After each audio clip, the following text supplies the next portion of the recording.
நாமத்தினால் அவர்கள் பேசும்போது அது நடக்காமல் போவதாக, எங்களுக்கு பணம் வருகிற வரைக்கும் அந்த இடம் அமைதியாக இருப்பதாக அப்படின்னு ஒரு ஜெபம் பண்ணே. சரி இவங்க போயிடுவாங்க அப்படின்னு பார்த்தா கொஞ்ச நாளிலே இடத்த கிளீன் பண்ண ஆரம்பிச்சாங்க. பார்த்தா குழி எடுக்க ஆரம்பிக்கிறாங்க.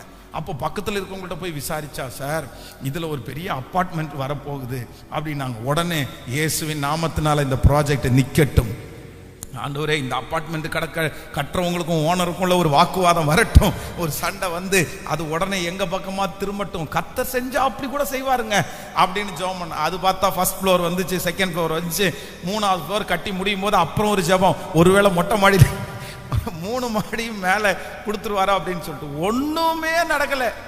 அவ்வளவு அப்செட் ஆயிட்டோம். சே, இத்தனை வருஷம் ஜெபம் பண்ணி, இவ்வளவு திங்க் பண்ணி, இத்தனை கார் இப்படி போகும் அப்படி வரும்னெல்லாம் பிளான் பண்ணி, கடைசியில இப்படி ஏமாத்தி விட்டீங்களே ஆண்டவரே, இப்படி கிடைக்காம போயிடுச்சு ஆண்டவரே அப்படின்னு ரொம்ப வெக்ஸ் ஆயாச்சு.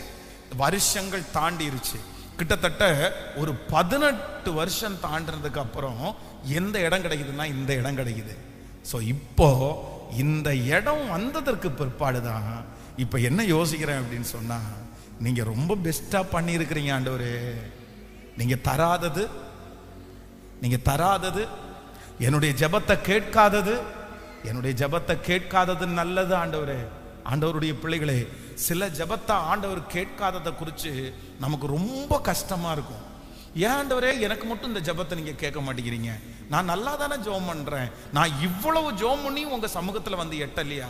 எத்தனையோ பேருக்கு ஜெபம் பண்ணா உடனே நடக்குது, நான் ஜெபம் பண்ணா எத்தனையோ பேருக்கு அற்புதம் நடக்குது. ஆனா ஏன் ஜெபத்தை மட்டும் ஏன் நீங்க கேட்க மாட்டீங்கன்னு நிறைய பேருக்குள்ள வருத்தம் இருக்கலாம்.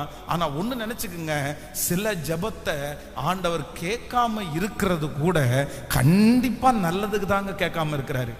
இன்னைக்கு ஒருவேளை அந்த ஜெபத்தை கேட்காததை குறித்து உங்களுக்கு வருத்தமா தெரியலாம், இன்னைக்கு அந்த ஜெபத்தை கேட்காததை நினைச்சு உங்களுக்கு கவலையா இருக்கலாம். ஆனா வெகு சீக்கிரத்துல ஒரு நாள் நீங்க என்ன சொல்லுவீங்கன்னா, இந்த ஜெபத்தை நீங்க கேட்காதது நல்லது ஆண்டவரே, இந்த ஜெபத்தை கேட்டு அதன்படி நீங்க செய்யாதது நல்லது ஆண்டவரே.